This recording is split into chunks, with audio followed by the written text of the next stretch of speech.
Assalamualaikum warahmatullahi wabarakatuh. Halo semuanya, perkenalkan kami dari kelompok 5. Di sini kami akan menjelaskan pendekatan, strategi, metode, serta teknik membaca dan menulis sekolah dasar. Oh iya, kata pepatah, tak kenal maka tak sayang. Maka dari itu, perkenalkan, nama saya Kiki Zakia Fuadi dengan NIM 24060360. Nama saya Agnia Nabila Zafira dengan NIM 240603772. Nama saya Naila Salsabila Nur Aini dengan NIM 24060377. Yuk kita simak videonya. Nah, sebelum ke pembelajaran, kita harus mengetahui mengenai membaca dan juga menulis. Membaca yang paling umum adalah melihat serta memahami isi dari apa yang tertulis. Bisa dengan melisankan atau hanya dalam hati. Jadi, membaca tidak hanya terbatas dalam pelafalan kata-kata, tetapi juga melibatkan pemahaman atau interpretasi terhadap isi tulisan. Nah, jika menulis adalah melahirkan pikiran atau perasaan, seperti mengarang, membuat surat dengan tulisan. Menulis juga berarti menuangkan ide atau gagasan ke dalam bentuk tulisan agar bisa dipahami oleh orang lain. Oke, di sini saya akan menjelaskan mengenai pendekatan dalam membaca dan menulis untuk anak-anak sekolah dasar. Tapi tenang, pendekatan yang kita maksud bukan berarti PDKT sama dia ya. Bukan soal nembak, bukan soal kita sebenarnya apa sih. Tapi pendekatan yang kita maksud itu proses, perbuatan, dan cara mendekati suatu sikap atau pandangan tentang sesuatu yang biasanya berupa asumsi atau seperangkat asumsi yang saling berkaitan. Macam-macam pendekatan membaca dan menulis sekolah dasar. Yang pertama, pendekatan fenotip.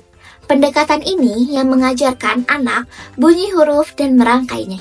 Contohnya, B dibaca B, A dibaca A, B A ba ba. Nah, pendekatan ini cocok banget untuk anak kelas 1 atau untuk anak yang masih awal belajar membaca. Yang kedua, pendekatan global.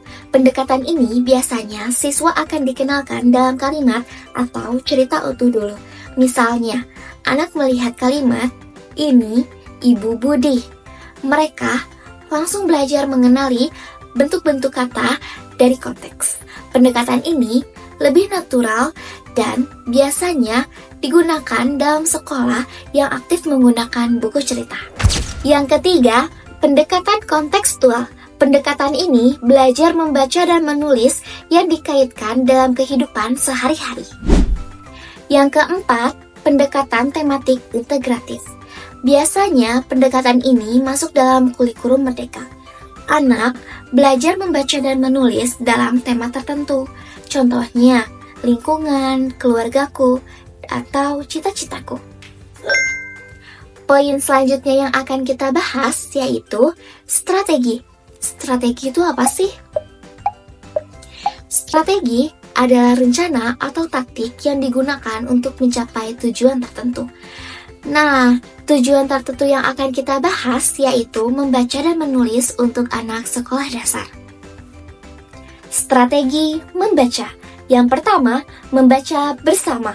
Guru membacakan teks, siswa ikut menyimak sambil melihat teksnya. Nah, tujuan ini membangun kosakata, memperkenalkan struktur kalimat, serta menumbuhkan rasa minat baca. Yang kedua, membaca terbimbing. Siswa membaca dalam kelompok kecil dengan didampingi guru. Guru memberikan pertanyaan atau memberikan bantuan jika ada kesulitan. Tujuannya melatih pemahaman bacaan, melatih percaya diri membaca sendiri. Strategi menulis. Yang pertama, menulis berdasarkan gambar.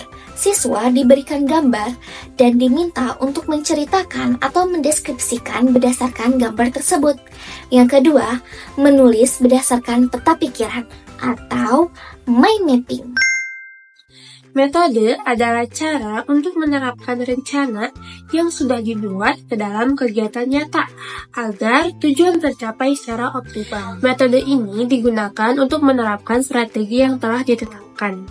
Metode juga memerankan peran yang sangat penting. Selanjutnya, metode mengajar. Secara umum, metode mengajar ini dibagi menjadi dua bagian. Yang pertama, ada metode konvensional. Yang kedua, ada metode tidak konvensional. Pertama, metode konvensional. Metode ini biasanya digunakan oleh guru dan dikenal sebagai metode tradisional. Yang kedua adalah metode tidak konvensional. Metode ini adalah metode mengajar yang baru dan belum umum digunakan, seperti metode modul, pengajaran berprogram, unit pengajaran, dan program mesin. Selanjutnya ada metode membaca dan menulis. Nah, sebelum ke metode membaca dan menulis, ada beberapa metode mengajar lainnya, seperti metode ceramah, metode diskusi, tanggung jawab, pemaknaan, eksperimen, resitasi, kerja kelompok, dan lain-lain. Kemudian metode membaca dan menulis yang terbagi menjadi 5 bagian. Yang pertama ada complete sentence. Metode ini adalah pembelajaran dengan model melengkapi kalimat.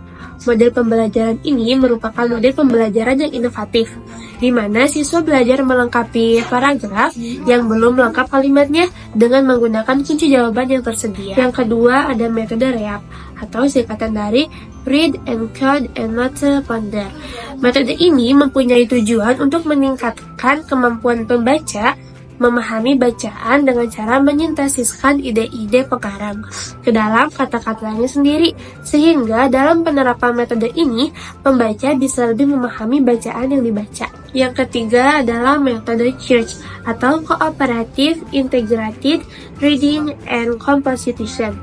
Adalah salah satu model pembelajaran kooperatif terpadu membaca dan menulis, di mana peserta didik dibagi menjadi beberapa kelompok untuk meningkatkan kemampuan pemahaman dalam membaca, menulis, memahami kosakata, dan seni berbahasa.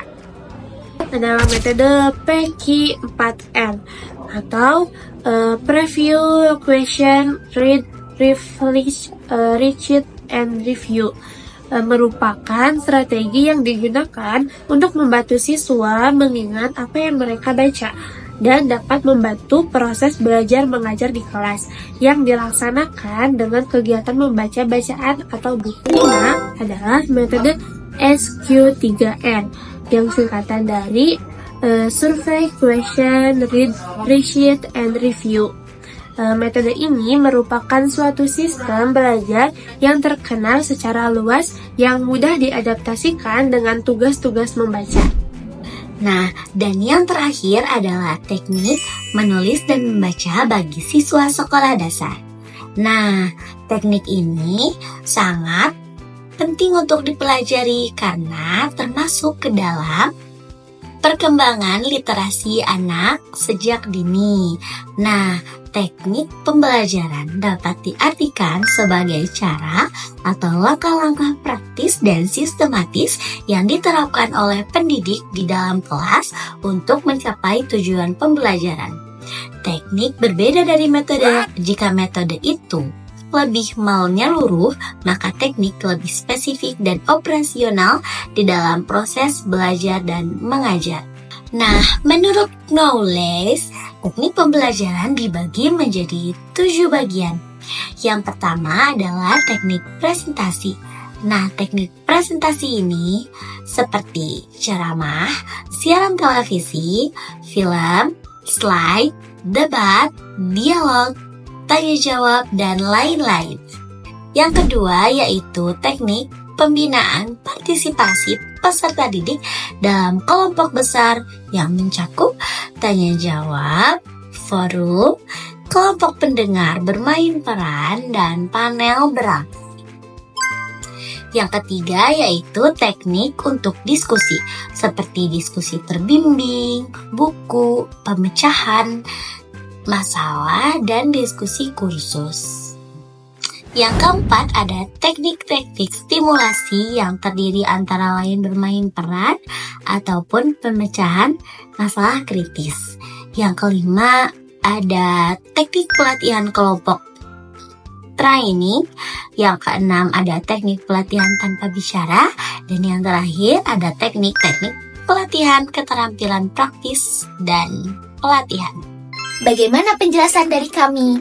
Apakah mudah dimengerti? Semoga video ini membantu pembelajaran kalian ya. Jika ada pertanyaan atau saran, silakan tulis di kolom komentar ya. Terima kasih. Wassalamualaikum warahmatullahi wabarakatuh.